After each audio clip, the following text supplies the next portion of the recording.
Howdy there, PvPers. This is going to be a dueling guide on how to defeat a Death Knight as a Shadow Priest. We are going to learn the ins and outs of the secret dark death evil men themselves, the sons of the Lich King or Arthas. I'm not really sure how they came about, but ever since they've been in this game, they've been kind of a major pain for casters and especially Shadow Priest. I can't actually remember a time when I was able to consistently beat a Death Knight in a duel, but it seems like right now we have the right toolkit to do so, and we're going to learn how to use those tools in this video. First things first, let's make sure we got our tool belt on tight with all the proper talents. These are going to be the most effective talents to play versus a Death Knight. This is kind of set up so that you can do your damage in a very instantaneous way. You don't need to really cast to defeat them. We're going to instantly throw up our Damnation when the duel starts, get that Devouring Plague out, at which point you will get the Unfurling Darkness proc, and you can quickly tab to their pet to dot the pet. Dotting the pet gives you extra damage and healing because Vampiric Touch heals you and gives you Insanity. Now the pet is going to actually just die to your dots. The pets are really weak right now, so when he AMS's, it's a good idea to tab to it and just kind of, give it a little tickle and it'll fall over. If you do manage to kill the pet, it's really good because DKs rely so heavily on their pets. If it's transformed and you kill it, you're going to negate a ton of their damage. They're also going to be forced to resummon it, which is a cooldown, and they also need to sack it to heal. So if they sack their pet and you've already killed it once, they can't summon it back, and they will lose out on their pet stun and pet kick ability, as well as tons of damage. Now we're also playing Psychic Horror. We want to be able to stun and silence that DK to give us windows to cast. It is really hard to sit there and try to juke a DK through all of their interrupts, so having opportunities to CC them and cast while they're CC'd is going to be super important. The rest of the talents are pretty straightforward. Maybe Ancient Madness can be debated. Greater Fade, you're always going to use that as a priest, but in particular against the DK, you're going to want to use that just to get distance from the pets, particularly the Abomination. If you're able to fade and run away from that, maybe even get a Shackle Undead up on that guy, you will avoid a ton of damage. Before we get into some epic duels, let's talk very quickly about the DK cooldowns. In this awesome Microsoft Paint picture I've created, we've got Anti-Magic Shell, 1 minute cooldown. It's going to be a green glowy thing, and you won't be able to hit into it really. It'll make it look like your damage is immune. However, don't be afraid to break it if you have your cooldowns up. This is not that strong right now. You can definitely break it. I will say that DKs will be obtaining a legendary that will make this a lot stronger, and it could change the dual meta for Shadow Priest and DKs, but as of right now, you don't have to worry about it. Anti-Magic Zone is a much stronger defensive. It's going to reduce magical damage by 80% because they'll take a PvP talent to buff that 20% by 60. And they're also going to play Lichborn, which will get them out of fears. This is important to know because if you think you have the upper hand and you can fear them and start free casting, guess again they have 3 trinkets. And speaking of 3 trinkets, we've got Icebound Fortitude. It'll break them out of stun, reducing all damage by 30%. This damage reduction isn't too important. Definitely feel free to hit through it and keep bursting. It is just important to know that you're going to have to force that cooldown, and you'll likely have to stun them 2 times before you are even able to get a 3rd one to land. Unholy Assault is Unholy Frenzy reworded. It's a really big burst cooldown for DKs. They get a lot of haste. Their pets benefit from that haste as well. Speaking of those pets, we have Raised Abomination. It's going to be a big chunky guy wandering towards you. He does a lot of damage. You should be able to get away from it if you fade at a good time and get away from that. Make some distance, reduce that incoming damage if you can. If not, shackling it is a good alternative. Even if you get kicked on Shackle Undead, it is the Holy Tree. You can instantly start casting your shadow damage and get your pressure rolling. Here we go, some actual PvP. So first I'm going to inspect him, see what he's playing. He's human and running the Relentless Trinket, so that means he does not have an out for my silence. He can only human trinket my stun. Now that's going to be a really good time for me to burst. One of the best things you can do is utilize this to get a free cast off. If he doesn't have his pet stun up or pet kick, you should be able to get this. Good way to ensure that is to either know that they're off cooldown or to have it shackled. Right off the bat, I Damnation and I instantly shackle his A-bomb because that's one of his biggest damaging abilities. I also have Power Infusion up, so I'm looking to do a ton of damage as well. Gonna pop my Void Form here. Silence him to prevent him from AMSing and trying to chunk him as much as I can. I really should have went for a Mind Games here, but I think he still has his pet stun and his kick, so not really terrible that I didn't do that. However, here I make a mistake. I get kicked on Shadow. I think he meant to kick me on Shackle, but either way I'm fucking up because I've been in Void form and I didn't Void Bolt for like 4 seconds, so I missed out on some good DPS there. As soon as AMS is over, I DP him, see that he doesn't have kick, get my mind games off with my Vampiric Embrace, and just watch my health go up. Like, he can't kill me right now because any damage he does heals me. Any damage I did right there heals me as well. I've got this like double healing thing going on. He's forced to sack his pet. Now he's kind of used all of his offensive cooldowns already. I've survived all of them without dispersing because I did so much healing with Vampiric Embrace. Now this is just like a picture perfect duel of how well you can survive as a Shadow Priest. Like I said, I did make offensive mistakes, but in this duel I was able to just survive from being able to utilize Vampiric Embrace to its full effect. So take a note on how much healing I did with how many different abilities. I did Desperate Prayer, I didn't really point that out in the duel, but when I was kicked on Shadow, I just pressed that to boost my HP. Devouring Plague healed me so much, Mind Games healed me so much, my shields did a little bit. Vampiric Embrace is really the key though. If you're not using this with your burst, you're kind of messing up.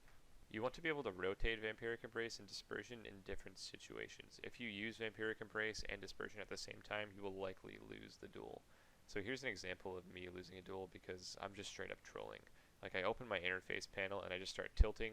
I'm forced to fade at 10% even though it doesn't really do anything. I didn't really get away. I disperse. I've used Power Infusion. I've used Damnation. I haven't used Vampiric Embrace, but at this point I pretty much know I lost the duel because he's doing the annoying thing the DKs do where they grip you over and over again. So this is me playing the same exact Death Knight, but this time I didn't use Vampiric Embrace, and look how quickly I died. I dispersed, it didn't really top me off, and I died right afterwards. So I will learn from my mistakes this time, and instead of dispersing and fading at like 1 or 10%, I'm going to do that a little bit more proactively. We see the Unholy Frenzy icon pop up on my big debuffs add-on. That's the weird eye looking thing, kind of looks like Mind Blast. Going to use Dispersion to stabilize myself, get away, and now it's time to burst. I see that he still has AMS, kick, everything, every stop for me, so I use my silence to ensure that I get this off. Now ordinarily it's probably better to Void Form first and then Mind Games, but since he's relentless, my silence doesn't last very long and I don't have that extra global to get the Void Form off, so I end up just Void Forming right as the Mind Games hits. Bit of a misplay there, but we know better for next time now. We also see the Abominations out, so number one priority going to be to try to shackle that or get away from it. He chooses not to kick it, probably because I'm in Void form and he knows that I could just start casting and completely melting him. We're able to kill the pet, keep it dotted. I break the AMS before it ends.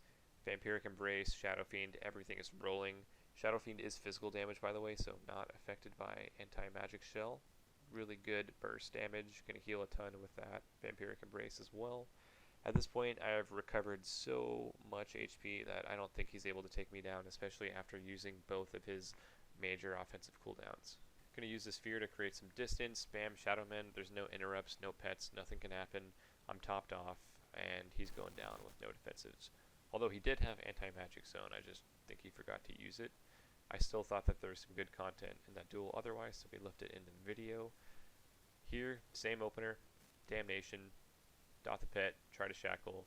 Looks like I'm caught in these 2 stuns. I'm going to be forced to Dispersion here, opting to proactively respect that cooldown of the Abomination. Use the Fear again to create distance, going to Shadowman myself. However, I should have really reapplied my VT because I don't have my VT up, and that's going to be really bad for me. It's not going to be healing me, not doing damage, not generating insanity. I'm really focused on shackling for no reason right now. I see that he aims these, so we're going to run away from that. Remember, we do not want to fight him in his own purple home court. This is actually a really good AMS too, because I don't have dots on him, and my likelihood of breaking that without dots up is really low. So instead, I choose to just completely obliterate the pet. I Vampiric Embrace up, and I know it's going to top me off. If I didn't hit the pet there, I wouldn't have healed nearly as much, or at all. He's in death range, but since I death the pet, I don't get it off there. I get kicked like a noob, he sacks the pet, and now he's out of death range, so got a little greedy there, but since there's no kick, Dora Shadow's away for the first time in this whole video. I think I've used the ability. Probably want to use that more often, I'm not going to lie, I got to really practice using that. In this duel, I really want to emphasize how important Mind Games is. You could see he used his pet stun there to try to stop me, and I'm going to react to that silence to make sure that I get it off. You want to really create your own burst windows, because DKs have so many stops, but Shadow Priests also have so many ways to prevent them from using those stops. So by using that silence and ensuring you get it off, you're going to make sure that you can do as much healing and damage as possible. Anytime he tries to heal himself, he'll damage himself with that up. To a certain extent, it's like 8k damage. And anytime he damages you, anytime he damages you, it'll heal you instead. So really, really important for the self-healing aspect to be able to get those mind games off. If you find yourself stuck with no mobility, no healing, Dispersion is going to be your best bet to get out of that Abomination limb when it starts gripping you over and over again. That's really hard to survive without any defensives. Well, I'm going to use Silence and Mind Games again. Who would have thought? I don't even know if he had a stop here, but it's kind of habit at this point. And it looks like he actually sacks his pet, and it does nothing because Mind Games absorbs all of the healing. Just really loving this ability right now, and it's one of the only things that's keeping us competitive in this duel, I think, is that ability, the Venthyr Covenant. If you are not on that, I would start working towards it. Last duel, we're going to recap everything. Most important things for this guide: get damage off fast, instantly damnation, apply those dots to the pet. You can tab to it very quickly or click on it, whatever works for you. Mind Games and Silence together, deadly combo, same cooldown. Utilize how much healing and damage that thing does. If you don't get it off, you are likely to lose. Make sure to only use Vampiric Embrace when you're bursting, so this is when you have Power Infusion up, Shadow Fiend, Void Form, Devouring Plague. When you have all of this rolling, that's when Vampiric Embrace should be up. You don't want to use it when you have no Insanity and no Burst. You want to use this to stay aggressive. The more damage you do, the more healing you do. Remember to shackle the pets, especially the Abomination. It'll significantly slow down their damage or give you an opportunity to bait the interrupt. Remember to create distance, whether it's by fearing them, running away, and shadow mending, or actually getting a Door of Shadows off, like me for the second time in this whole expansion. Even if they death grip you back, that's one less interrupt you have to deal with. Don't forget to GTFO that AMZ. You don't want anything to do with that purple shit. Just get away, start healing to bait him out, do what you gotta do, but do not waste your damage into it. Don't start popping off with Devouring Plague and whatnot. Understand their damage. Know where their damage comes from. So we've already seen Unholy Frenzy be popped. We've seen Abomination. I'm stunned, but I know that the chances of me dying without those cooldowns up are pretty low. They don't do a ton of damage outside of that. Remember to rotate and trade your cooldowns. Sometimes it's better to use your defensives to mitigate damage rather than to try to recover from it. That'll be it for this video. Thank you for watching. I hope one person learned one thing from this video. Please follow the stream at twitch.tv/stopsp. We will be streaming tons of high-end arena content as soon as arenas go live. We've also got a new cool Discord. Someone had a great idea to do that. And I'm also working on a PvP guide. We'll put that out before the arenas go live, hopefully. Thanks for watching.